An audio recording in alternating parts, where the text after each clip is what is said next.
ये कहानी आपकी सोच बदल सकती है।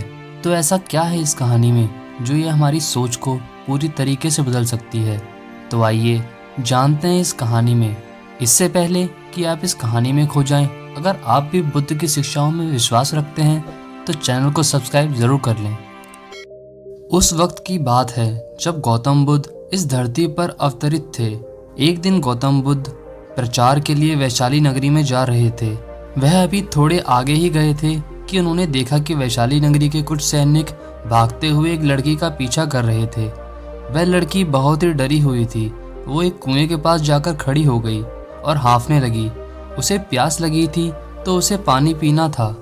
भगवान बुद्ध यह सब देख रहे थे। फिर उन्होंने उस बालिका को अपने पास बुलाया और कहा कि तुम उस कुएं से पानी निकालो और स्वयं भी पियो और हमें भी पिलाओ। उतनी ही देर में वो सैनिक वहां पहुंच गए।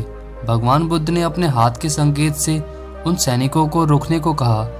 फिर उस बालिका ने गौतम बुद्ध को कहा कि महाराज, मैं तो अछूत हूँ। मैं इस कुएं से पानी निकालूंगी तो जल दूषित हो जाएगा।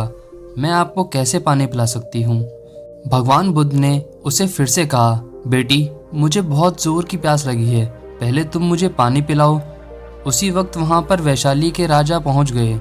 उन्होंने बुद्ध को नमन किया और सोने के बर्तन में पानी देते हुए कहा, महाराज, यह लीजिए, केवड़े और गुलाब का सुगंधित पानी आपके लिए है। लेकिन बुद्ध ने उस पानी को लेने से इनकार कर दिया और कहा कि हम इस बालिका से पानी पिएंगे। राजा थोड़ी देर वहां रुक गए। बुद्ध ने फिर से उस बालिका से अपनी बात दोहराई। फिर बालिका से रहा नहीं गया और इस बार साहस बटोरकर उसने कुएं से पानी निकाला और फिर पानी स्वयं भी पिया और बुद्ध को भी पिलाया। फिर पानी पीने के बाद बुद्ध ने बालिका से पूछा, पुत्री, तुम इतनी डरी हुई क्यों हो? तुम्हें किससे भय है? फिर बालिका ने पूरी बात बताई कि मुझे राजा के दरबार में गाने का अवसर मिला था। मैंने गीत गाते हुए नृत्य किया। सभाजनों ने खूब आनंद लिया। महाराज को भी बहुत अच्छा लगा। फिर उन्होंने अपनी माला मुझे भेंट की, लेकिन महाराज को किसी ने बताया कि मैं एक अछूत कन्या हूँ। फिर महाराज ने मुझसे पूछा कि क्या तुम अछूत कन्या हो? फिर मैंने बताया कि हाँ, मैं अछूत हूँ। राजा ने यह सुनते ही अपने सैनिकों को आदेश दिया कि इस कन्या को कैद खाने में डाल दो। मैं किसी तरह से वहां से बचकर यहाँ तक पहुंची थी तो आप मुझे मिल गए। बुद्ध ने पास में खड़े उस राजा को कहा कि सुनो राजन, मैं चाहता हूँ कि मेरी इस बात को आप सदैव याद रखें कि किसी भी इंसान की पहचान उसके धर्म या जाति से नहीं, पर उसके गुण और कर्मों से की जाती है।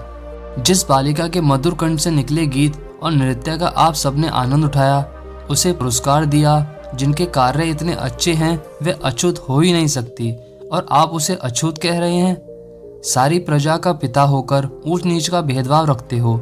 सुनो राजन, यहाँ पर नीची सोच और छोटे कार्य करके अछूत होने का परिचय तो आपने दिया है। इसीलिए मेरी नज़रों में वह कन्या नहीं बल्कि आप अछूत हैं। वैशाली नरेश को अपने इस कार्य से घृणा होने लगी और बहुत पछतावा हुआ। फिर वह बुद्ध के चरणों में गिर पड़े और क्षमा मांगने लगे और कहा कि आपकी इस बात को मैं सदैव याद रखूंगा, और वह वहां से फिर चले गए। तो दोस्तों, इस कहानी से हम यह सीख सकते हैं कि कोई भी इंसान अपने कार्यों और विचारों से बड़ा बनता है, अपने धर्म या जाति से नहीं। ऐसे छोटे विचार रखकर खुद अछूत न बने, बल्कि ऊंच नीच का भेदभाव भूलकर एक अच्छे मानवता का परिचय दें। तो दोस्तों, कैसी लगी आपको ये कहानी? कमेंट्स में ज़रूर बताएं। चलिए फिर से मिलेंगे एक और नई कहानी के साथ।